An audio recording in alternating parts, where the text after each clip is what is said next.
Hello students, I welcome you all to the YouTube channel understanding basics. आज की इस video में हम क्या करेंगे, अपना जो चैप्टर 2 है era of one party dominance, इसको हम लोग शुरू करेंगे। उसका जो फर्स्ट टॉपिक है चैलेंज ऑफ बिल्डिंग डेमोक्रेसी, उसको हम यहाँ पर अंडरस्टैंड करेंगे। ठीक है, तो देखो पिछले वाले चैप्टर में हम लोगों ने क्या समझा। पिछले वाले चैप्टर में हमने समझा चैलेंजेस ऑफ नेशन बिल्डिंग के बारे में, राइट। उसमें हमने समझा कि इंडिया को एक यूनाइटेड कंट्री बनाने में हमें कितने सारे चैलेंजेस को फेस करना पड़ा, पार्टीशन के बारे में पढ़ा, फिर इंटीग्रेशन ऑफ प्रिंसली स्टेट्स के बारे में भी हमने पढ़ा, है ना। लिंग्विस्टिक रीऑर्गेनाइजेशन के बारे में पढ़ा, राइट। ये सारी चीज़ें हमने पढ़ी। अब हम लोग क्या करने जा रहे हैं इस वाले चैप्टर में, हम अपना जो सेकेंड चैलेंज था ना, डेमोक्रेसी को स्टैब्लिश करना, उसको यहाँ पर हम समझने जा रहे हैं कि आखिरकार कैसे भारत ने आज़ादी के बाद डेमोक्रेटिक गवर्नमेंट को स्टैब्लिश करा एंड उसको मेंटेन करने में हमारे सामने किस किस तरीके से चैलेंजेस आए। ये सारी चीज़ें हम यहाँ पर कवर करेंगे। ठीक है, तो पहले थोड़ा सा हम लोग क्या करते हैं, इस चैप्टर में जो बेसिक ओवरव्यू दिया हुआ है इस चैप्टर का, उसको समझते हैं कि आखिरकार इस चैप्टर में कौन कौन से ऐसे मल्टीपल टॉपिक्स हैं जो हम यहाँ पर कवर करेंगे। तो हमें पता है कि the challenge of nation building वो ऑलरेडी हम लोगों ने लास्ट चैप्टर में कंप्लीट कर लिया है। और उसमें हमने क्या बात करी थी, उसमें हमने थोड़ा सा इस चैप्टर के बारे में भी डिस्कशन किया था। हमने समझा था कि डेमोक्रेटिक पॉलिटिक्स को बनाए रखना, उसको स्टैब्लिश करना आसान नहीं था इंडिया के लिए आज़ादी के समय, राइट। तो थोड़ा सा ये डिस्कशन हमने चैप्टर 1 में भी करा। इस चैप्टर में हमारा पूरा डिस्कशन सब कुछ जो है डेमोक्रेटिक पॉलिटिक्स के इर्द गिर्द घूमेगा। ठीक है, इसमें हम क्या अंडरस्टैंड करेंगे, इस चैप्टर में we will look at the first decade of the electoral politics. ठीक है, इसमें इंडिया में जो फर्स्ट डिकेड रहा है, आज़ादी के बाद का जो फर्स्ट डिकेड रहा है, पहले 10 साल रहे हैं, उसमें भारत की इलेक्टोरल पॉलिटिक्स कैसे काम करती है, इंडिया में इलेक्शन किस तरीके से हो रहे हैं, कांग्रेस की क्या रोल है, अदर अपोजिशन पार्टीज़ की क्या पोजीशन है ना। ये सारी चीज़ें हम इस चैप्टर में समझने वाले हैं। ओवरऑल 3 इंपॉर्टेंट चीज़ है जो हम यहाँ पर समझेंगे। 3 important topics are there which we are going to cover in this chapter. पहली चीज़ क्या है, हम समझेंगे the establishment of a system of free and fair election. देखो सीधी सी बात है, डेमोक्रेसी तो हमने बता दिया कि ठीक है India will be a democratic country. हर कोई इस बात पर एग्री कर रहा था आज़ादी के बाद कि भाई लोकतांत्रिक तरीके से हमने अपनी पूरी फ्रीडम स्ट्रगल को लीड करा है। और हमारा एम यही था, सभी लोगों का एम ये था कि आज़ादी के बाद हम एक डेमोक्रेटिक कंट्री स्टैब्लिश करेंगे। हम यहाँ पर डेमोक्रेटिक कॉन्स्टिट्यूशन स्टैब्लिश करेंगे और डेमोक्रेटिक तरीके से ही अपने पूरे देश को चलाएंगे। तो हर कोई इस बात से एग्री कर रहा था। तो इसके लिए सबसे ज़रूरी चीज़ क्या थी कि हम अपने यहाँ पर इलेक्शन को फ्री तरीके से और फेयर तरीके से कराएं। क्योंकि इलेक्शन क्या है, इलेक्शन वो तरीका है जिसके ज़रिए लोगों को अपने रिप्रेजेंटेटिव चूज़ करने का अपॉर्चुनिटी मिल रहा था, है ना। तो ये एक बहुत इंपॉर्टेंट चीज़ है, free and fair election. First election के बारे में हम भारत के समझेंगे कि कितने सारे चैलेंजेस थे भारत ने जब पहली बार अपने यहाँ पर इलेक्शन कराया, तो उसको डिटेल में यहाँ पर समझेंगे। दूसरे इंपॉर्टेंट जो टॉपिक है वो हम क्या समझेंगे, domination of Congress party in the years immediately after independence. तो आज़ादी के तुरंत बाद क्या होता है, कांग्रेस की डोमिनेंस इंडिया में स्टैब्लिश हो जाती है एंड कांग्रेस काफ़ी ज़्यादा पॉलिटिक्स को, इंडिया की पॉलिटिक्स को डोमिनेट कर रही होती है। तो कांग्रेस क्या थी, कांग्रेस की जो आइडियोलॉजी थी उसके बारे में हम समझेंगे। हम ये समझेंगे कि कांग्रेस में कैसे मल्टीपल सेट ऑफ आइडियोलॉजीज़ के लोग एक साथ कोएग्जिस्ट कर रहे थे, कैसे कांग्रेस एक आइडियोलॉजिकल कोलिशन भी था और साथ ही साथ में एक जो है एक सोशल कोलिशन भी था। ठीक है, तो इन सब के मायने क्या है, मतलब क्या है कि कांग्रेस में मल्टीपल विचारधारा के लोग एक साथ एग्जिस्ट कर रहे थे, मल्टीपल सेक्शंस ऑफ इंडिया है उनको रिप्रेजेंट करने वाले लोग कांग्रेस में थे। तो ये सारी चीज़ें ये सारी चीज़ें इस पूरे के पूरे टॉपिक के अंदर हम यहाँ पर समझेंगे। ओवरऑल कांग्रेस पार्टी की जो डोमिनेशन का जो पीरियड है उसको हम यहाँ पर कवर करेंगे। इससे पूरी भारत की जो पार्टी पॉलिटिक्स है ना, तो उसके बारे में भी हमें एक अंडरस्टैंडिंग मिलेगी। तीसरी इंपॉर्टेंट जो चीज़ यहाँ पर हम पढ़ेंगे, emergence of opposition parties and their policies. तो क्या है कि जो अपोजिशन पार्टीज़ हैं उनका इमर्जेंस कैसे हुआ इंडिया में। तो नो डाउट कांग्रेस पार्टी थी, लेकिन साथ साथ में बहुत सारी अलग अलग अपोजिशन पार्टीज़ भी थी। कैसे वो आई, उनका क्या इंपॉर्टेंट रोल रहा, कैसे उन्होंने अपनी अपनी पॉलिसीज़ को एक तरीके से इस्टेब्लिश करने की कोशिश करी और उनकी कौन सी पॉलिसीज़ थी, कैसे वो कांग्रेस से अलग बात कर रही थी। ये सारी चीज़ें हम पूरे के पूरे इस चैप्टर में अंडरस्टैंड करेंगे। तो देखियो बहुत ज़बरदस्त चैप्टर होने वाला है, मज़ेदार चैप्टर होने वाला है और काफ़ी गहराई से हम चीज़ों को समझेंगे। खास तौर पर इलेक्शन को समझेंगे कि इलेक्शन की क्या इंपॉर्टेंस रही भारत में जब पहली बार इलेक्शन हुआ, तो कितना इंटरेस्टिंग फैक्ट्स हैं, वो सारे फैक्ट्स यहाँ पर दिए हुए हैं। और सिमिलरली जो हमारा पार्टी पॉलिटिक्स था आज़ादी के बाद का, उसको भी हम यहाँ पर डिटेल में समझेंगे। So it is going to be an interesting chapter. चलिए शुरू करते हैं। तो challenge of building democracy, democracy को स्टैब्लिश करना है, डेमोक्रेटिक कॉन्स्टिट्यूशन को तो स्टैब्लिश हमने कर लिया है ना। अब यहाँ पर क्या करना है, डेमोक्रेसी को स्टैब्लिश करना है, तो उसका चैलेंज क्या था उसको हम यहाँ पर समझते हैं। तो यहाँ पर क्या होता है कि जैसे इंडिया की जो कंडीशन थी ना नेशन बिल्डिंग के टाइम पीरियड में, कि हमें क्या करना है, अपने नेशन को एक यूनाइटेड कंट्री बनाना है, एंड बहुत सारे चैलेंजेस थे भारत के सामने आज़ादी के टाइम पीरियड में। ठीक वैसे ही चैलेंजेस जो थे दूसरी अदर कंट्रीज़ में भी थे। So faced with such serious challenges, leaders in many other countries of the world, they decided that their country could not afford to have democracy. तो जैसे भारत की कंडीशन होती है, देखो सिंपल सी बात है, कोई भी कंट्री जब आज़ादी लेगी ना, तो उसके सामने आज़ादी के बाद बहुत सारे चैलेंजेस आएंगे। पोवर्टी पे चैलेंज होगा, यूनिटी इंटीग्रिटी भी एक चैलेंज होगा, डेमोक्रेसी को अडॉप्ट करना है कि नहीं करना है, ये सारी चीज़ें भी उनके सामने आएंगी, राइट। तो जो अलग अलग कंट्रीज थी ना, बहुत सारे लीडर्स ने, जो आज़ादी जिनको मिल रही थी, उनके लीडर्स ने क्या करा, उन देशों के लीडर्स ने, उन्होंने ये बोला कि उनकी कंट्री डेमोक्रेटिक तरीके से नहीं चलेगी। उन्होंने बोला कि they can not afford to have democracy. उन्होंने बोल दिया कि भाई देखो, हम लोकतांत्रिक तरीके से अपने देश को नहीं चलाएंगे। तो आखिरकार ऐसा क्यों हुआ? क्योंकि हमें पता है कि इंडिया ने क्या बोला, इंडिया ने तो बोला कि देखो हम चलाएंगे तो डेमोक्रेसी से चलाएंगे अपने देश को। लेकिन बाकी जो अदर कंट्रीज़ है जिनको आज़ादी मिल रही थी, तो उनके लीडर्स ने ऐसा क्यों बोला कि वो अपनी कंट्री को डेमोक्रेटिक तरीके से नहीं चलाएंगे, they can't afford to have democracy. भाई इतनी बड़ी बात क्यों बोली गई, और ऐसा स्टैंड क्यों लिया गया? उन्होंने क्यों बोला कि हम नॉन डेमोक्रेटिक तरीके से चलाएंगे? तो थोड़ा सा समझते हैं। उन्होंने क्या बोला, उनके लीडर्स ने ये बोला, they have said that the national unity was their first priority and that democracy will introduce the differences and conflicts. तो उन्होंने बोला कि देखो, हमारे यहाँ पर क्या है, मतलब इन सब लीडर्स ने बोला, जिन्होंने बोला कि हम डेमोक्रेसी को अफोर्ड नहीं कर सकते, उन्होंने बोला कि उनके देश के लिए सबसे ज़्यादा इंपॉर्टेंट चीज़ क्या है, यूनिटी, नेशनल यूनिटी, राष्ट्र की एकता उनके लिए सबसे ज़्यादा ज़रूरी चीज़ है। और उन्होंने दूसरी बड़ी बात ये बोल दी कि डेमोक्रेसी क्या करेगी, अगर वो डेमोक्रेसी को अडॉप्ट करते हैं तो डिफरेंसेस भी एग्जिस्ट होंगे, और बहुत सारी सोसाइटी में क्या देखने को मिलेगी, कन्फ्लिक्ट्स भी देखने को मिलेगी, ठीक है। तो इस तरीके से उन्होंने क्या बोला, उन्होंने बोला कि भाई अगर डेमोक्रेसी की वजह से डिफरेंसेस एग्जिस्ट होंगे सोसाइटी में, अगर कन्फ्लिक्ट्स होंगी, तो हमें डेमोक्रेसी नहीं चाहिए, हम किसी और तरीके से अपने देश को चला लेंगे, हम डेमोक्रेटिक तरीका अडॉप्ट नहीं करेंगे, ठीक है। तो इस तरीके से उन्होंने बात करी। मतलब क्या है, मतलब ये है कि उनका विचार ये था, उन सब लीडर्स का विचार ये था कि डेमोक्रेसी से क्या होता है, डिफरेंसेस आते हैं, कन्फ्लिक्ट्स आती है। तो वो लोग ये बोल रहे थे कि देखो, अगर डेमोक्रेसी अडॉप्ट कर ली जाएगी तो क्या देना पड़ेगा, freedom of speech and expression देना पड़ेगा। Freedom of speech and expression देना पड़ेगा, तो अलग अलग कल्चर के लोग, अलग अलग लैंग्वेज के लोग क्या करने लगेंगे, अपने अपने राइट्स की डिमांड करने लगेंगे, है ना। कोई बोलेगा कि भाई पॉवर्टी कम करो सरकार को, कोई बोलेगा नहीं एजुकेशन दो, कोई बोलेगा कि नहीं भाई डेवलपमेंट लेकर के आओ। तो इतनी सारी चीज़ें जो है गवर्नमेंट के ऊपर आ जाएगी। तो ऐसे लीडर्स ने इसी इन्हीं सब चीज़ों को देखते हुए बोला कि नहीं, वो डेमोक्रेसी अडॉप्ट नहीं करेंगे, ठीक है। समझ रहे हो? तो इन सब रीजंस की वजह से उन्होंने मना कर दिया। रादर उन्होंने क्या करा, उन्होंने नॉन डेमोक्रेटिक तरीके से अपने यहाँ पर रूलिंग करनी चालू करी।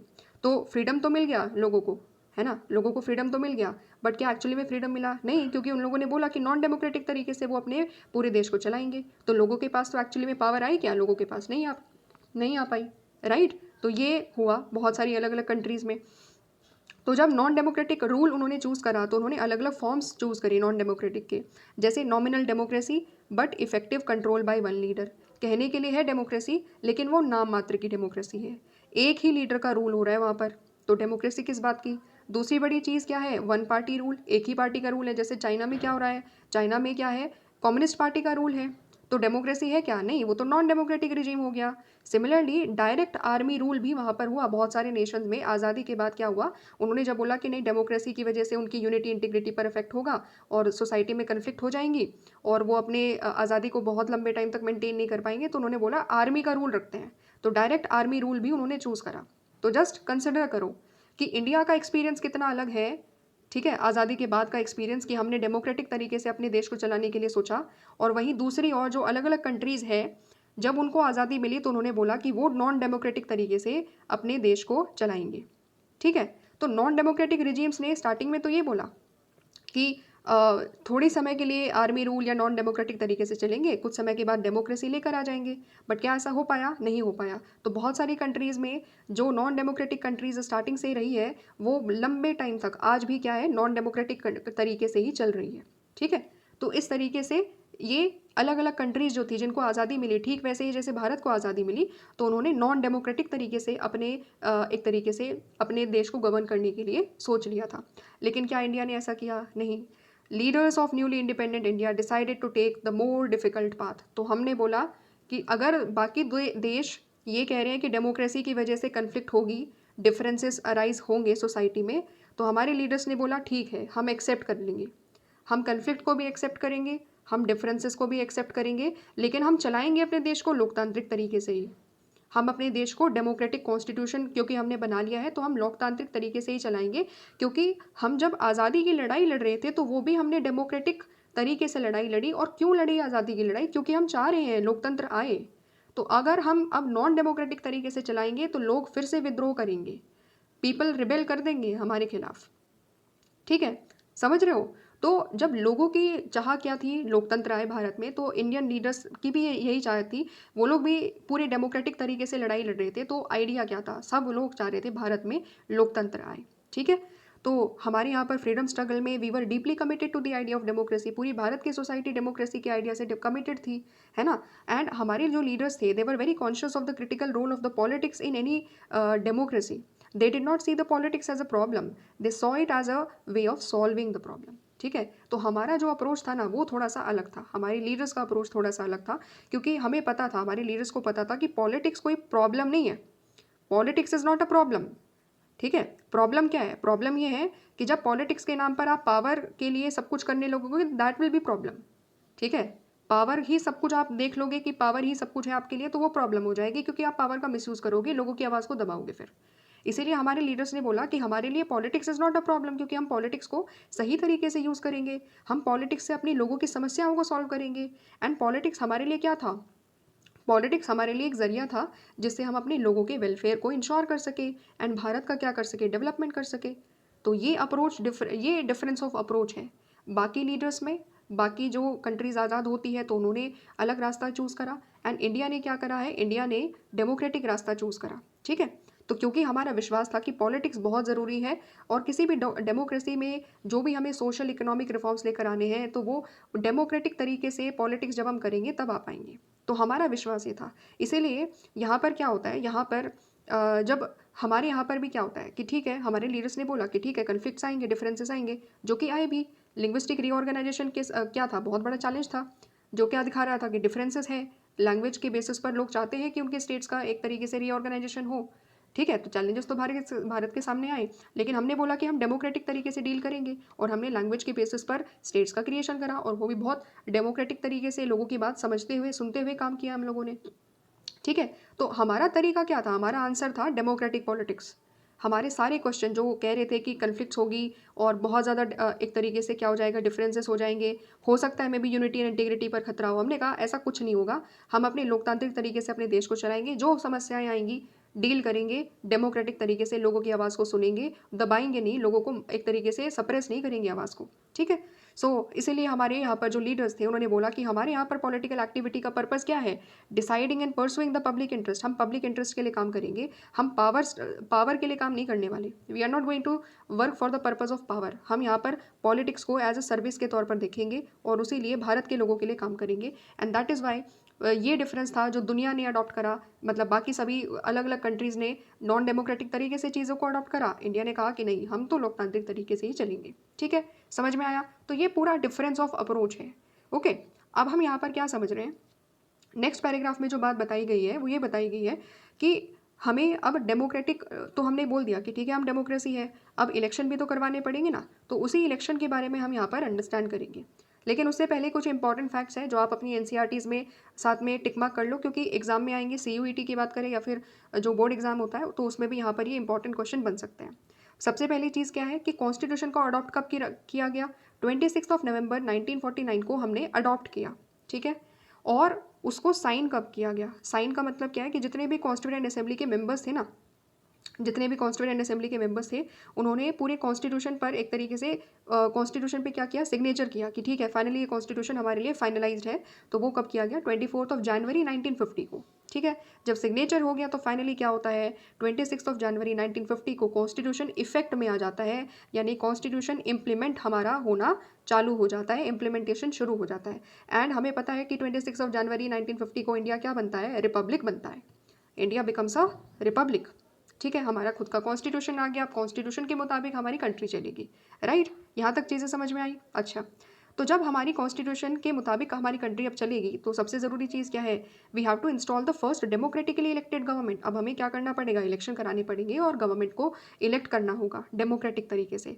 तो हमारे कॉन्स्टिट्यूशन में एक मशीनरी थी, ठीक है, ये मशीनरी के बारे में हमने पढ़ा है, which is called election commission of India. तो हमारे कॉन्स्टिट्यूशन में इलेक्शन कमीशन ऑफ इंडिया जैसी मशीनरी स्टैब्लिश कर रखी है कॉन्स्टिट्यूशन ने कि देखो देश में अगर कभी इलेक्शन होंगे तो कौन कराएगा, election commission of India conduct कराएगी। तो क्या होता है, election commission of India was setup in January 1950। तो सेटअप कब करी गई इलेक्शन कमीशन, इलेक्शन कमीशन को सेटअप किया गया जनवरी 1950 में। अच्छा, अब यहाँ पर एक इंपॉर्टेंट है जो क्वेश्चन आ सकता है, इंपॉर्टेंट फैक्ट है जिससे क्वेश्चन बन सकता है एग्जाम में। Sukumar Sen became the first chief election commissioner of India. तो अगर क्वेश्चन आए कि who was the first chief election commissioner of India, तो सुकुमार सेन थे जो हमारे फर्स्ट चीफ इलेक्शन कमिश्नर थे। ठीक है, ओके, समझ में आया, यहाँ तक चीज़ें समझ में आई। तो अब हम क्या कर रहे हैं, अब हम अपनी जो जर्नी है ना पहले इलेक्शन कराने की, उस पूरी जर्नी, ये जो पूरी स्टोरी है about conduct of the first election of India, उस स्टोरी को हम यहाँ पर समझेंगे। ठीक है, चलिए, मज़ेदार स्टोरी है, देखो बहुत इंटरेस्टिंग है, काफ़ी इंपॉर्टेंट फैक्ट्स आपको जानने को मिलेंगे और मज़ा आएगा पढ़ने में। तो चलिए शुरू करते हैं। तो पहली चीज़ क्या है, जब इलेक्शन कमीशन एक तरीके से सेटअप हो गई तो फिर it was discovered that it was not going to be easy to hold a free and fair election in a country of India size.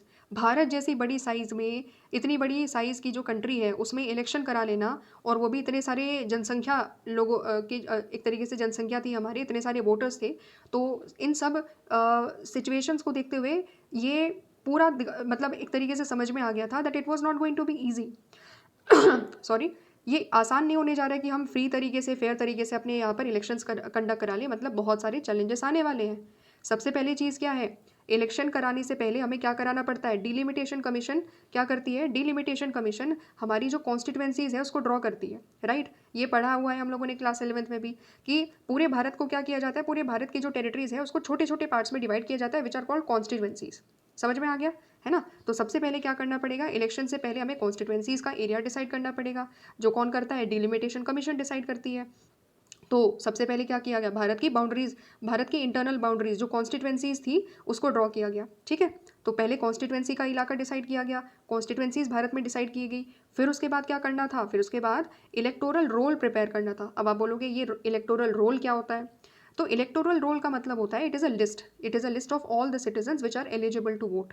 ठीक है, तो आज़ादी के बाद अगर आप देखोगे तो 21 ईयर्स वाले जितने भी लोग थे, 21 प्लस वाले लोग थे, they were eligible to vote, they were called voters. ठीक है, वो वोट कर सकते थे। तो इन सब की लिस्ट बनानी थी, मतलब कौन कौन वोट कर सकता है उन सबका लिस्ट में नाम ऐड करना था, क्योंकि हमारे पास पहले लिस्ट तो थी नहीं ना, क्योंकि पहली बार पूरे भारत में क्या हो रहा है, इलेक्शन हो रहा है। क्योंकि आज़ादी से पहले अगर आप ब्रिटिश टाइम पीरियड में देखोगे ना, तो हर किसी के पास यूनिवर्सल एडल्ट फ्रेंचाइज नहीं था इंडिया में। इंडिया में यूनिवर्सल एडल्ट फ्रेंचाइज नहीं था, मतलब हर किसी के पास राइट टू वोट नहीं था। वोट कौन करता था, बहुत कम लोग वोट किया करते थे, and that too on the basis of property, tax and education.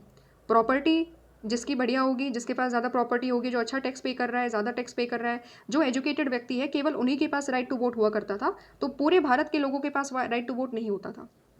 ठीक है, तो पहली बार भारत ऐसा इलेक्शन कराने जा रहे हैं जिसमें यूनिवर्सल एडल्ट फ्रेंचाइज है, हर किसी को हम राइट टू वोट दे रहे हैं, हम डिफरेंस नहीं कर रहे कि कौन टैक्स दे रहा है, कौन पढ़ा लिखा है या नहीं। तो इस बेसिस पर भी ये काफ़ी ज़्यादा चैलेंजिंग टास्क था कि इतने सारे लोग हैं, जनसंख्या इतनी ज़्यादा है, लगभग 36 करोड़ के आसपास जनसंख्या थी भारत में आज़ादी के समय, और उसमें से हमारे यहाँ पर कुछ 17 करोड़ एलिजिबल वोटर्स थे। तो इन सब का लिस्ट प्रिपेयर कर लेना, नाम लिख देना, ये सारी चैलेंजेस हमारे सामने थे। ठीक है, तो क्या होता है जब हम इलेक्टोरल रोल्स प्रिपेयर कर रहे होते हैं ना, लिस्ट प्रिपेयर कर रहे होते हैं, तो 40 लाख वेमेन का जो नाम था वो रिकॉर्ड नहीं हो पाया। The names of nearly 40 lakh women were not recorded in the list. उनकी जगह पर वेमेन का नाम क्यों नहीं आ पाया, क्योंकि they were simply listed as the wife of dash and the daughter of dash. मतलब क्या है कि अगर कोई महिला है तो महिला का नाम उस लिस्ट में कैसे लिखा गया पता है, कि वाइफ ऑफ, सपोज उनके पति का नाम क्या है, सपोज सोहन लाल है। ठीक है, तो हिस्टोरिकल टाइम में भी शायद ऐसे ही कुछ बड़े बड़े नाम होते होंगे, है ना, जो मैं एज्यूम कर रही हूँ। तो suppose wife of Sohan Lal, तो मतलब क्या है भाई, उस वेमेन का तो नाम नहीं है ना जो वोट डालने जा रही है। तो इस तरीके से नाम लिखे गए हैं। या फिर डॉटर ऑफ, से फॉर एग्जांपल शमशेर बहादुर, है ना, तो काफ़ी बढ़िया बढ़िया नाम है यहाँ पर। तो डॉटर ऑफ शमशेर बहादुर मतलब क्या है, मतलब ये है कि उसका अपना नाम भी तो होगा ना, उसकी बेटी का नाम होगा ना खुद का, तो उसकी एक इंडिपेंडेंट एग्जिस्टेंस भी तो है। लेकिन जब लिस्ट प्रिपेयर करी गई तो उनमें इस तरीके से नाम लिखा गया विमेन का, है ना। तो एक तरीके से पेट्रियार्किकल सोच दिखाई जा रही है कि विमेन की आइडेंटिटी कैसे है, विमेन की आइडेंटिटी उनके मेल मेंबर्स के बेसिस पर है। तो ये चीज़ थी। तो इसके बाद क्या होता है, इसके बाद इलेक्शन कमीशन कहती है कि भाई देखो ऐसे लिस्ट नहीं बना सकते, एंड इलेक्शन कमीशन रिफ्यूज़ कर देती है ये सारी एंट्रीज़ को कि ये जो किया गया है ना ये दोबारा से करो, ऐसे नहीं होगा, विमेन का खुद का नाम लिखो कि उसका खुद का नाम क्या है, समझ रहे हो। तो इस तरीके से हमें और ज़्यादा डिले हो गया, फिर चीज़ों को करने में दोबारा से करनी पड़ी सारी चीज़ें। तो ये सारी समस्याएं आई। तो that is why it is been said that preparing for the first general election was a mammoth exercise. No election on this scale has ever been conducted in the world before. Bharat में पहली बार election होने जा रहा है, इतनी सारी चीज़ें करनी है, इतनी बड़ी साइज़ की कंट्री में करनी है और इतने सारे लोगों के लिए सारी चीज़ें करनी है। तो इसीलिए बहुत बड़ी एक भारी एक्सरसाइज थी, काफ़ी बड़ी एक्सरसाइज थी। एंड दूसरी बड़ी चीज़ क्या है कि पूरी दुनिया में ऐसा इतने बड़े स्केल पर इलेक्शन हुआ नहीं था, ठीक है। No election on this scale had ever been conducted in the world before. तो दुनिया में पहली बार ये चीज़ होने जा रही थी, इतने बड़े इलेक्शन कराना, इतने बड़े लेवल पर इलेक्शन कराना इंडिया में ये एक हिस्टोरिक चीज़ थी जो पहली बार होने जा रही थी, समझ रहे हो। तो this is the importance of India's first election. उस समय भारत में कितने एलिजिबल वोटर्स थे, लगभग 17 करोड़ के आसपास एलिजिबल वोटर्स थे। Total population was around 36 crore, उसमें से 17 करोड़ लोग थे जो वोट करने के लिए एलिजिबल थे, ठीक है। उसमें से भी जितने भी हमारे वोटर्स थे, only 15% of these eligible voters were literate. ये बहुत ज़रूरी है कि केवल 15% लोग ही, जितने भी वोटर्स थे हमारे 17 करोड़ में से केवल 15% जो लोग हैं वो ही केवल पढ़े लिखे लोग थे, बाकी 85% of India's voters were illiterate. अब यहाँ पर क्या आ जाता है, इसीलिए अब election commission had to, that is why the election commission had to think of some special method of voting. अब इलेक्शन कमीशन को एक स्पेशल मेथड ऑफ वोटिंग देखना पड़ेगा, एक ऐसा मेथड जो बहुत सिंपल मेथड हो, जिस जो एक इलिटरेट व्यक्ति है ना उसमें वो पार्टिसिपेट आराम से कर पाए, उसको कोई दिक्कतें ना आए, ऐसा मेथड हमने डिसाइड किया, ठीक है। साथ ही साथ election commission had to train over 3 lakh officers and the polling staff to conduct the election. 3 lakh officers को ट्रेन करना पड़ा, पोलिंग स्टाफ को एक तरीके से ट्रेन करना पड़ा पूरी इलेक्शंस को कंडक्ट कराने में। तो दिस इज़ द अमाउंट। ये सारी इतने बड़े लेवल पर चीज़ों को करना इसलिए आसान नहीं था और इतनी सारी चीज़ें हमें करनी पड़ी, और वो भी इलिटरेट, एक तरीके से 85% ऑफ द वोटर्स इलिटरेट है। तो इतनी सारी चैलेंजेस हमारे सामने थे जब हम पहला इलेक्शन कराने जा रहे थे। The first general election was also the first big test of democracy in a poor and illiterate country. Very very important line, बहुत इंपॉर्टेंट लाइन है, एग्जाम में एक तरीके से पूछी जा सकती है, ठीक है।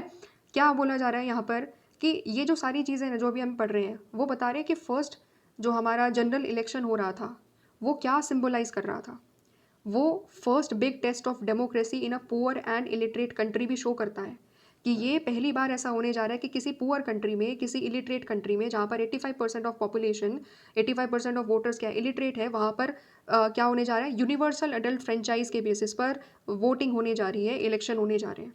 ये चीज़ पहली बार हो रही थी and it was the first big test of democracy of India. Bharat की डेमोक्रेसी जो अभी हमने आज़ादी के बाद, लड़ाई के बाद ली है, उसमें हमारी सबसे पहला ये एक तरीके से टेस्ट था, हमारा पूरे भारत का टेस्ट था, इंडिया की डेमोक्रेसी का ये टेस्ट था कि कैसे इंडिया की डेमोक्रेसी जो जहाँ पर पुअर है, लिटरेट कंट्री है एक तरीके से, तो वो कैसे अपनी डेमोक्रेसी में पार्टिसिपेट करते हैं, अपने लोकतंत्र के महोत्सव में पार्टिसिपेट करते हैं।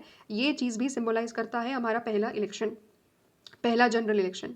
क्यों? क्योंकि देखो अब तक क्या हो रहा था ना कि डेमोक्रेसी अब तक, the democracy existed only in the prosperous countries, mainly in the Europe and in North America where nearly everyone was illiterate, ठीक है। क्या बोला जा रहा है कि इससे पहले अगर आप देखोगे तो लोकतंत्र कहाँ पर आया, लोकतंत्र मजबूत वहीं पर बना, लोकतंत्र स्टैब्लिश वहीं पर होता था ज़्यादातर जो प्रोस्पेरस कंट्रीज़ थी, यानी कि जो इकोनॉमिकली काफ़ी अच्छा काम कर रही थी, इकोनॉमिक जिनकी स्ट्रॉन्ग थी। दूसरी बड़ी चीज़ जो लिटरेट पॉपुलेशन वाली कंट्रीज़ थी, यानी कि मेजॉरिटी ऑफ पॉपुलेशन जहाँ पर पढ़ी लिखी थी, वहाँ पर डेमोक्रेसी फ्लरिश कर रही थी। और भारत क्या है, भारत में तो अभी बहुत ज़्यादा पोवर्टी भी है एंड बहुत ज़्यादा इलिटरेसी है। तो इसीलिए इसको बोला जाता है it was a first big test, ये पहली बार टेस्ट था, बहुत सबसे बड़ा टेस्ट था इंडिया की डेमोक्रेसी का। क्योंकि अब तक सक्सेसफुल कहाँ हो रही है, जो यूरोप जैसी कंट्रीज़ हैं, यूरोप में, नॉर्थ अमेरिका में, जहाँ पढ़े पढ़े लिखे लोग हैं और इकोनॉमिकली भी बहुत अच्छी सोसाइटी है वहाँ की, वहाँ पर सक्सेसफुल हो रही है। और पहली बार हम कहाँ टेस्ट कराने जा रहे हैं, पुअर और इलिटरेट कंट्री में। तो ये चीज़ भी देखनी थी कि क्या डेमोक्रेसी एक पुअर इलिटरेट कंट्री में सक्सेसफुल हो पाती है। ये चीज़ थी जो हमें ये जो फर्स्ट जनरल इलेक्शन था इस चीज़ को एक तरीके से दिखा रहा था। So in this context, India's experiment with universal adult franchise appeared very bold and risky. इसीलिए बोला जा रहा है कि जो इंडिया पहली बार ही क्या कराने जा रहा है, यूनिवर्सल एडल्ट फ्रेंचाइज एक तरीके से देने जा रहा है। हर किसी को राइट टू वोट है हमारे पास, है ना। तो अबव 21 ईयर्स वाले लोग पार्टिसिपेट कर सकते थे इस इलेक्शन में। इसीलिए इसको बोला जा रहा है कि बहुत ही ज़्यादा बोल्ड और बहुत ज़्यादा क्या है, एक तरीके से रिस्की चीज़ थी। मतलब एक तरीके से खतरे से खेलने वाली चीज़ थी कि भारत में क्या है, भारत में अभी अभी तो नया लोकतंत्र आया है, अभी अभी आप क्या कर रहे हो, एक तरीके से डेमोक्रेसी आपने स्टैब्लिश करी, एंड उसके बाद तुरंत इलेक्शन भी हो रहे हैं, सारी चीज़ें हो रही है। तो ये सारी सिचुएशंस में बहुत सारे लोग क्वेश्चन मार्क उठाने लगे कि क्या इंडिया ये जो कराने जा रहा है, इलेक्शन कराने जा रहा है, that too on the basis of universal adult franchise, क्या ये सही है, क्या ये सही है इंडिया का स्टेप। इस तरीके से क्वेश्चन कुछ लोगों ने उठाए। और क्या क्या बोला, कुछ लोगों ने तो इवन मजाक भी उड़ाया कि इंडिया क्या करने जा रहा है, क्या इंडिया के लोग एक तरीके से इतनी बड़ी कंट्री में इलेक्शन कराने जा रहे हैं, क्या इंडिया सही तरीके से करा पाएगा, अभी अभी तो आज़ादी मिली है और दोबारा से एक बड़ी चीज़ कराने जा रहा है इंडिया। तो इस तरीके से बहुत सारे क्वेश्चन उठाए। कुछ लोगों ने क्या बोला, Indian editor called it the biggest Gamble in the history. कुछ लोगों ने बोला कि भाई ये क्या है, ये एक तरीके से हिस्ट्री में, इतिहास का सबसे बड़ा एक तरीके से गैम्बल है, एक तरीके से सबसे बड़ा जुआ बोला जा रहा है। ठीक है, इतिहास में सबसे बड़ा जुआ बोला जा रहा है इसको। दूसरी बड़ी चीज़, कुछ और ऑर्गेनाइजर ने क्या बोला उसको, कि Jawaharlal Nehru would live to confess to the failure of the universal adult franchise in India. मतलब कुछ लोग पहले से इमेजिन करके चल रहे हैं कि भारत में अगर वोटिंग होगी, यूनिवर्सल एडल्ट फ्रेंचाइज पर इलेक्शन किया जाएगा तो वो फेलियर होगा। कुछ लोगों का अजम्पशन सीधा सीधा यही था कि भारत में तो डेमोक्रेसी आ ही नहीं सकती, वो फेल हो जाएगा। इस तरीके से लोग अज्यूम करके चल रहे थे। इसीलिए उन्होंने बोला कि जवाहरलाल नेहरू क्या करेंगे, जवाहरलाल नेहरू कुछ समय के बाद जब ये यूनिवर्सल एडल्ट फ्रेंचाइज के बेसिस पर भारत में इलेक्शन होगा तो वो आगे आएंगे, कन्फेस करेंगे कि ये फेलियर हुआ है, पूरा इलेक्शन ढंग से नहीं हो पाया, फ्री फेयर तरीके से नहीं हो पाया, and it was a total failure. Bharat के लोग आए नहीं वोट करने के लिए, या कुछ और हो गया, ढंग से वोटिंग काउंट नहीं हुई, या फिर एक तरीके से फ्रॉड हो गया इलेक्शन में। इस तरीके से चीज़ें पहले से ही लोग अज्यूम कर रहे थे और क्वेश्चन मार्क कर रहे थे कि क्या करने जा रहा है भारत। ठीक है, समझ रहे हो। तो ये चीज़ें थी। सिमिलरली कुछ एक और ब्रिटिश मेंबर थे, अगर आप यहाँ पर देखोगे, so there was a British member of Indian civil service. उन्होंने बोला, क्या बोला, a future and a more enlightened age will view the astonishment of the absurd farce of recording the vote of millions of illiterate people. तो ये जो British civil servant है, मतलब British member जो है इंडियन सिविल सर्विस के, तो उन्होंने ये बोला कि फ्यूचर में जो आने वाली जो जनरेशन है, वो जब इतिहास में मुड़कर देखेगी तो वो ये देखेगी कि कैसे एक पॉइंट ऑफ टाइम पर भारत में क्या किया गया, जो लाखों एक तरीके से अनपढ़ लोग थे, उनको वोट करवाने के लिए बोला गया, उनको वोटिंग का अधिकार दिया गया, उनकी वोट को रिकॉर्ड किया गया, एंड इसको एक तरीके से क्या बोला जा रहा है, इसको एक तरीके से मजाक बोला जा रहा है। मतलब दुनिया क्या बोलेगी, दुनिया जब पीछे मुड़ के दिखेगी इतिहास में भारत के, तो वो देखेंगे कि कैसे भारत में एक बहुत बड़ा मजाक हुआ। उस मजाक में क्या हुआ कि जो इलिटरेट लोग थे उनको बोला गया कि भाई आप क्या करो, एक तरीके से अपने लिए अपने लीडर्स को चूज़ करो, वोटिंग करो, ठीक है, वोट करो। तो ये बोला जा रहा है। मतलब क्या है कि इंडिया में जो इलेक्शन होने जा रहा था, डेमोक्रेसी में जो सबसे बड़ी चीज़ होती है कि आप अपने लीडर्स को चूज़ करने जा रहे हैं, उसको बाकी सारे लोग एक तरीके से मजाक के तौर पर देख रहे हैं। पहले ही बोल रहे हैं that it is going to be a failure. पहले ही बोल दिया जा रहा है कि भाई ये क्या होने जा रहा है, it is going to be a failure. देखो इसको ऐसे कंपैरिजन करो, सपोज अगर कोई एक इंडिविजुअल है, उसका कोई बहुत बड़ा एम है, ठीक है, उसका कोई बहुत बड़ा एम है, उसको कुछ एग्ज़ाम क्लियर करना है, या उसको कुछ समाज में बहुत ज़्यादा बड़ा कॉन्ट्रीब्यूट करना है, कुछ इनोवेट करना है। तो क्या होगा ना, दुनिया पहले ही बोलने लगेगी कि ये बेवकूफ़ हो गया क्या, ये क्या करने जा रहा है ना, ये एक दुनिया से एक काफ़ी अलग चीज़ें करने जा रहा है, राइट, इसके बस की बात नहीं है। 100 उंगलियां उठ जाएंगी उसके ऊपर कि ये क्या कर रहा है, ये गलत कर रहा है, राइट, समझ रहे हो। भारत के सामने भी सेम टू सेम सिचुएशन थी कि भारत पहली बार ये चीज़ कराने जा रहा था, पहली बार किसी एक पुअर कंट्री में, इतने बड़े लेवल पर, एक इलिटरेट कंट्री में, जहाँ पर ज़्यादातर सोसाइटी इस तरीके की है, वहाँ पर इलेक्शन हो रहे हैं। तो हर कोई उंगली उठा रहा है कि क्या भारत करने जा रहा है, खतरों से खेलने जा रहा है, भारत खतरों का खिलाड़ी बनने जा रहा है। ठीक है, इस तरीके से चीज़ें थी। तो ये सारी सिचुएशन थी जब हम ये सारी चीज़ें कर रहे थे। और एक और थोड़ा सा यहाँ पर हमें थोड़ा सा मेंटालिटी भी समझने की ज़रूरत है कि आखिरकार ऐसा क्यों उठाए जा रहे हैं भारत पर सवाल बार बार। इंडिया की फर्स्ट जनरल इलेक्शंस पर क्यों इतने नेगेटिव अजम्पशंस थे पूरी दुनिया के, क्यों थे? क्योंकि आप कंसिडर करोगे इंडिया को वेस्ट की तरफ से कैसे देखा जा रहा है। इंडिया को क्या बोला जाता है कि भारत क्या है, भारत को बोला जाता है that India is a land of snake charmer. Bharat क्या है, सपेरों का देश है, ऐसा बोला जा रहा था। मतलब ऐसा नहीं था, लेकिन क्या कर रहे हैं, अजम्पशन कर रहे हैं कि भारत क्या है, भारत में तो एक तरीके से बहुत ज़्यादा क्या है, भारत सपेरों का देश है, इस तरीके से चीज़ें बोली जा रही है।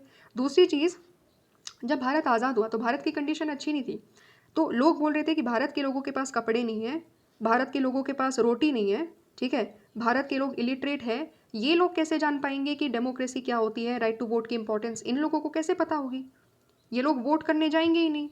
इनको तो, इनके लिए तो सबसे ज़्यादा ज़रूरी चीज़ क्या है, अभी रोटी कपड़ा और मकान है और शिक्षा है।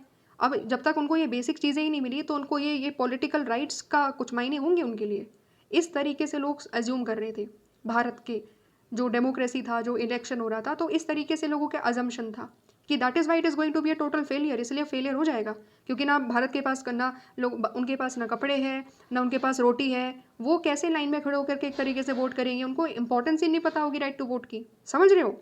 तो ये अजम्पशन थी, लेकिन भारत के लोगों ने इस चीज़ को गलत प्रूफ किया और मुंह तोड़ जवाब दिया। हुआ क्या, तो ये सारी अजम्पशन थी, तो इलेक्शन में बहुत सारे इश्यूज आए, इलेक्शन को हमने 2 बार पोस्टपोन किया, ठीक है, 2 बार पोस्टपोन होता है इलेक्शन होने से पहले ही। फाइनली इलेक्शन कब होता है, अक्टूबर 1951 से लेकर के फरवरी 1952 तक, ठीक है, इन महीनों में हमारा इलेक्शन होता है। लेकिन जब ये इलेक्शन होता है ना, जो हमारा फर्स्ट जनरल इलेक्शन है, उसका नाम क्या है, ये इंपॉर्टेंट है, एग्जाम में पूछा जाएगा। It is refer to as 1952 election. इसको हम 1951 का इलेक्शन नहीं बोलते, इसको हम लोग बोलते हैं 1952 का, क्योंकि ज़्यादातर पार्ट्स में भारत में जब इलेक्शन हो रहा था तो वो जनवरी 1952 में हुआ। समझ में आ गया, रीज़न समझ में आ गया, तो it was called as 1952 general election of India. Clear है बात, आगे बढ़ते हैं। कितने महीने लगे हमें, 6 महीने लगे हमें पूरी कैंपेनिंग करने में, पोलिंग करने में, एक तरीके से वोट डालने में, फिर उसके बाद काउंट करना है, बताना है कि कौन जीता कौन नहीं जीता, सब कुछ में 6 महीने लग गए। दूसरी बड़ी चीज़ क्या है, क्या इलेक्शन हमारे कॉम्पिटिटिव थे, क्या उसमें अलग अलग पार्टीज पार्टिसिपेट कर रही थी या ऐसा था कि केवल कांग्रेस थी। तो येस, इलेक्शंस वर कॉम्पिटिटिव, क्योंकि एवरेज अगर आप देखोगे तो मोर देन 4 कैंडिडेट्स थे हर सीट पर, हर सीट पर 4 से ज़्यादा कैंडिडेट लड़ रहे थे, अलग अलग पार्टीज़ के कैंडिडेट लड़ रहे थे। इट वॉज नॉट दैट कि केवल कांग्रेस थी हमारे फर्स्ट जनरल इलेक्शन में। अभी आप आगे देखोगे कि बहुत सारी अलग अलग पार्टीज़ थी, कम्युनिस्ट पार्टी ऑफ इंडिया हो गया, सोशलिस्ट पार्टी होगी, एंड अलग अलग पार्टीज़ थी जो भारत में पहली बार इलेक्शन लड़ रही थी। फिर उसके बाद क्या है, यहाँ पर देखो सबसे ज़्यादा important cheese, level of participation, ये सबसे ज़्यादा इंपॉर्टेंट चीज़ है जो हमें बतानी है अगर कभी भी क्वेश्चन आता है इंडिया के फर्स्ट जनरल इलेक्शन के बारे में, कि it was more than half of the eligible voters they turned out to vote on the day of election. पहली बार भारत में, इतिहास में पहली बार भारत में इलेक्शन होने जा रहा है। 17 करोड़ के आसपास क्या थे, वोटर्स थे जो एलिजिबल वोटर्स थे, उसमें से मोर देन हाफ लोग एलिजिबल वोटर्स आए, उन्होंने एक्चुअली में वोट करा है। कितने, मोर देन हाफ। आज भी अगर आप देखोगे ना, आज भी जब भी वोटिंग होती है जनरल इलेक्शन में, तो हमारा वोटिंग परसेंटेज कितना होता है, 60 से 75% के आसपास होता है। और जब हमने पहली बार वोट करी थी पूरे भारत ने, तब भी कितना था, 50% से ज़्यादा तब था, 50% से ज़्यादा तब भी था। मतलब क्या है, सिंबलाइज कर रहा है, क्या सिंबलाइज कर रहा है, that Indians have a respect towards the democracy, ठीक है, Indians have a respect towards the democracy, उनको पता है कि राइट टू वोट की इंपॉर्टेंस क्या है। Indians were very excited to vote, कि भाई पहली बार हमें मौका मिल रहा है कि हम अपने खुद लीडर्स को चूज़ कर रहे हैं, हम खुद अपने लीडर्स को चूज़ कर रहे हैं। और दूसरी बड़ी चीज़ क्या है, रिस्पेक्ट तो दिखाता ही है डेमोक्रेसी के प्रति, और मेचोरिटी दिखाता है ये इंडियन सोसाइटी की, कि हम अपने राइट्स को लेकर के क्या थे, अवेयर थे। भले ही हमारे पास रोटी ना हो, भले ही हमारे पास कपड़े ना हो, लेकिन भले ही हमारे पास क्या हो, एक तरीके से हम इलिटरेट हो, लेकिन we were concern about this particular thing which is right to vote, हमें पता था इसकी इंपॉर्टेंस क्या है। और ये पूरा का पूरा चीज़ पूरी दुनिया को ये आंसर दे रहा है कि ज़रूरी नहीं इलेक्शन वहीं पर सक्सेसफुल होंगे जहाँ पर लोग पढ़े लिखे होंगे, जो एक तरीके से प्रॉस्पेरस सोसाइटी होगी। भारत जैसी सोसाइटी जो एक पुअर सोसाइटी थी उस समय, इलिटरेट सोसाइटी थी, उसने पूरी दुनिया को जवाब दे दिया, ठीक है। तो this was the thing. And दूसरी बड़ी चीज़ क्या है, when the result were declared they were accepted as fair even by the losers. जो उस इलेक्शन में हारे, उन्होंने उस चीज़ को एक्सेप्ट करा कि येस दे वर डिफीटेड, उन्हें पता चल गया कि हाँ ठीक है, उन्होंने माना कि हम हार गए हैं। अमेरिका में जैसा नहीं है, जैसे एक बार क्या हुआ था कि ट्रंप को पता है कि वो हार चुके हैं, लेकिन फिर भी क्या कह रहे हैं, नहीं हम तो जीते हैं, है ना। अपने जो एक तरीके से सपोर्टर्स थे उनको एक तरीके से उन्होंने भड़का दिया। तो this was not the kind of thing, India में पहली बार ये चीज़ें हो रही है, एंड हमारे लीडर्स में क्या थी, एक्सेप्टेंस थी। हमारे सारे लीडर्स ने बोला कि ठीक है, सारी चीज़ें, इलेक्शन इंडिया में फेयर तरीके से हुआ है, और हमें पता है कि हम नहीं जीत पाए, तो we are accepting the result, we are accepting the result. इस तरीके से चीज़ें दिखाई दे रही है। जो बार बार इंडिया की मैच्योरिटी को शो करती है कि आज़ादी में पहली बार, आज़ादी के बाद हम पहली बार इलेक्शन करा रहे हैं, लेकिन दैट टू उस समय भी हम कितने ज़्यादा एक तरीके से पॉलिटिकली मैच्योर थे, क्योंकि लंबा इतिहास रहा है। हमने फ्रीडम स्ट्रगल एक तरीके से लीड करा है, अपनी आज़ादी की लड़ाई लड़ी है, तो वहीं वहीं से ये सारे प्रिंसिपल्स और वैल्यूज़ आए, डेमोक्रेसी का, फ्रीडम का, समझ रहे हो। तो ये चीज़ें हैं। इसके बाद क्या हुआ, देखो जब भी क्या होता है, जैसे अभी मैंने एग्जांपल दिया कि कोई भी बच्चा बड़ा एम करता है तो क्या कहती है दुनिया, उंगलियां उठाने लगती है कि ये पागल हो गया क्या, क्या करने जा रही है ना। फिर जब वो बच्चा या फिर कोई भी एक इंडिविजुअल अपनी एम को अटेन कर लेता है तो क्या बोलते हैं, अरे हमें तो पता ही था, ये तो एक दिन बहुत बड़ा नाम रोशन करेगा हमारे परिवार का या हमारे समाज का या हमारे देश का, है ना। सब लोग मिठाई लेकर के आ जाते हैं और सब लोग एक तरीके से बोलते हैं कि वाह बेटा वाह, बहुत बढ़िया बहुत बढ़िया। यही सेम टू सेम चीज़ दुनिया ने भी करी। तो दुनिया ने क्या बोला फिर, जो दुनिया कह रही थी कि क्या भारत पागल हो गया, क्या भारत खतरों से खेलने जा रहा है, पहली बार इलेक्शन कराने जा रहा है, वो भी यूनिवर्सल एडल्ट फ्रेंचाइज के बेसिस पर, एंड अपनी डेमोक्रेसी खतरे में न डाल दे, इस तरीके से सवाल जो थे ना, सबको उत्तर मिल गया, सबको जवाब मिल गया। तो फिर दुनिया ने क्या लिखा, अलग अलग चीज़ें लिखी। जैसे इंडिया में जो न्यूज़पेपर्स थे उन्होंने क्या लिखा, द टाइम्स ऑफ इंडिया ने लिखा that the poll have confounded all those sceptics who thought that the introduction of adult franchise is too risky an experiment in this country. जो लोग बोल रहे थे ना कि भारत में ये बहुत ज़्यादा रिस्की चीज़ है, और जो स्केप्टिक्स थे कि भारत में सक्सेसफुल नहीं हो पाएगा, जो शंका कर रहे थे, पूरी तरीके से शंका कर रहे थे कि भारत में ये इलेक्शन सही तरीके से नहीं कर पाएंगे, वो फेयर तरीके से नहीं हो पाएंगी सारी चीज़ें, तो सबको जवाब मिला, सबको एक तरीके से क्या हो गया, सबको एक शॉक मिला कि भाई सारी चीज़ें सही तरीके से हो गई, स्मूथ तरीके से हो गई। हिंदुस्तान टाइम में भी कुछ चीज़ें लिखी गई, there is a universal agreement that Indian people have conducted themselves admirably in the largest experiment in democratic elections in the history of the world.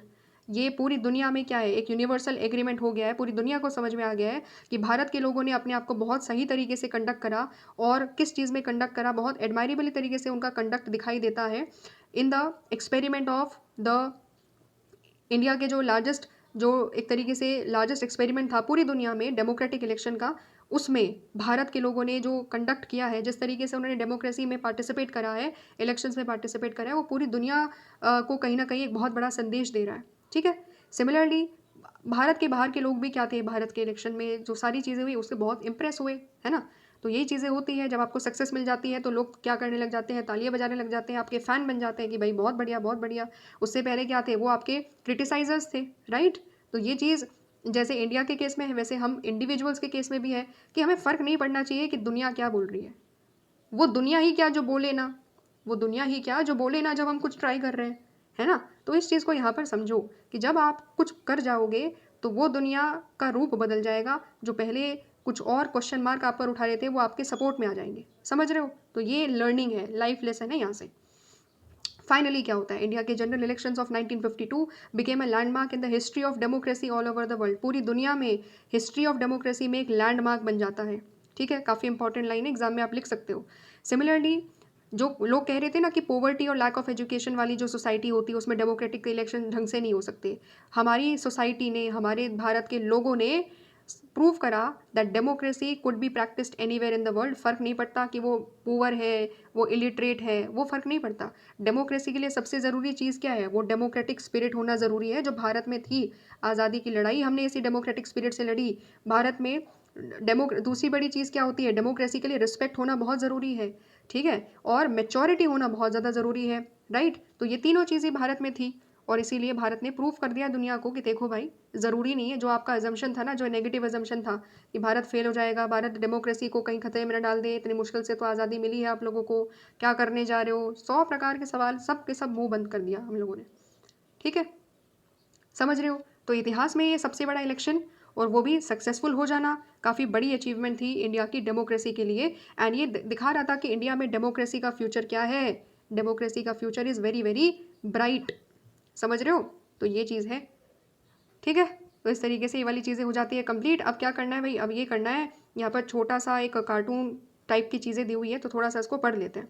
हो क्या रहा था, ये इलेक्शन कमेटी है, ये कांग्रेस की इलेक्शन कमेटी है। तो इलेक्शन कमेटी क्या करेगी, जब पता है कि इलेक्शन लड़वाने हैं, इलेक्शन में एक तरीके से कंटेस्ट करना है, तो बहुत सारे लोगों को क्या दिया जाता है, टिकट दिया जा रहा था, बहुत सारे लोगों को टिकट दिया जा रहा था। और ये सारे जो लोग अभी खड़े हुए हैं, और इसमें से एक बंधु पेड़ पर भी चढ़ गए क्योंकि नीचे इनको जगह नहीं मिली, उनको लगा कि भाई पेड़ पर चढ़ जाऊंगा तो शायद लोग मेरी आवाज़ सुन लेंगे जल्दी से जल्दी। तो इस तरीके से यहाँ पर क्या दिखाया जा रहा है, ये दिखाया जा रहा है कि बहुत सारे कांग्रेस के लीडर्स बैठे हुए हैं, एंड उनके नीचे बहुत सारे लोग डिमांड कर रहे हैं कि मुझे टिकट दो, इस कॉन्स्टिट्यूंसी से मुझे टिकट दो, राइट। तो ये सारी चीज़ें हैं जो यहाँ पर दिखाया जा रहा है। लीडर्स कौन कौन से हैं जो यहाँ पर दिखाए गए हैं? कुछ लीडर्स हैं जैसे नेहरू और मोरारजी देसाई, रफ़ी अहमद किदवाई है, BC रॉय है, कामराज नादर, राजगोपालाचारी, जगजीवन राम, मौलाना आज़ाद, DP Mishra and PD Tandon है, गोविंद वल्लभ पंत है, ठीक है। हाँ, यही सारे लीडर्स हैं जो यहाँ पर आपको दिखाई दे रहे हैं। तो बेसिकली ये लोग कंफ्यूज हैं, लीडर्स सारे कंफ्यूज है कि किसको दें किसको ना दें, ये लोग इस तरीके से डिसाइड कर रहे हैं, ठीक है। समझ में आ गया? तो फाइनली ये वाले जो चीज़ें हैं, ये वाला जो टॉपिक है ये हमारा हो जाता है कंप्लीट। थोड़ी सी यहाँ पर मौलाना अबुल कलाम आज़ाद के बारे में कुछ इंपॉर्टेंट चीज़ें दी हुई है, या आप खुद रीड कर लेना, ठीक है। हो सकता है इसमें से भी MCQ बन जाए आपके एग्जाम में। तो इस तरीके से जो फर्स्ट टॉपिक है ना, वो बहुत शानदार तरीके से हम लोगों ने कंप्लीट कर लिया है। आई होप कि चीज़ें समझ में आई होगी, इंटरेस्टिंग लगी होगी, कुछ मज़ा आया होगा पढ़ने लिखने में, है ना। मिलते हैं नेक्स्ट वीडियो में जहाँ पर हम अपने नेक्स्ट टॉपिक से चीज़ें शुरू करेंगे, ठीक है। Thanks for watching.